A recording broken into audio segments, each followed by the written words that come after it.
Petroleum and Regulatory Authority, EPRA, is running a one-week public participation workshop on the draft net metering and solar water heating regulations. The workshop, that has been carried out in a number of regions in the country, aims at gathering opinions that will ensure the cost of energy is effective. Cecilia Lubanga with the details.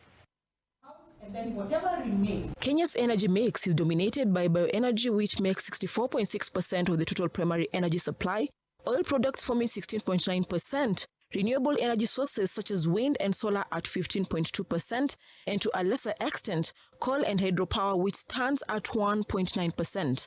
In the last 2 decades, power access has expanded sustainably in Kenya, reaching over 3/4 of the population. Energy, Petroleum and Regulatory Authority, EPRA, is currently running a one-week workshop that seeks to gather views from the public that will go an extra mile to ensure the cost of energy is secure and cost-effective. Today we are here to get views from the public and our stakeholders on the net metering regulations and the solar water heating regulations, which were developed after a regulatory impact assessment on both of them, just to see what are the economic, social and environmental impacts of these 2 regulations. Then they were published in the Kenya Gazette on the 13th of January for public comments.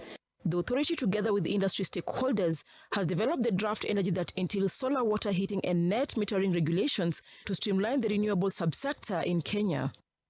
We know already people have been doing these installations even without these regulations. We have a number of commercial facilities and even industrial facilities who have put up solar for their own use. But like we've been saying in the presentations, these people do not have an opportunity to, have storage for this energy, and they may be producing it at a time when they do not need so much of it. So we are just giving them an opportunity to be able to bank it in the grid, as compared to having to invest in very expensive storage systems like batteries, and then they can take it back when they require it, maybe at the peak hours in the evening or something like that. Most people want to democratize energy ownership. Most people nowadays want to be independent from control, to own their own generation, for example. So be able to install their own solar water heating system so that they use less from the grid, be able to own their own solar PV generation or hydro, to have on-site plants to be able to meet their demand.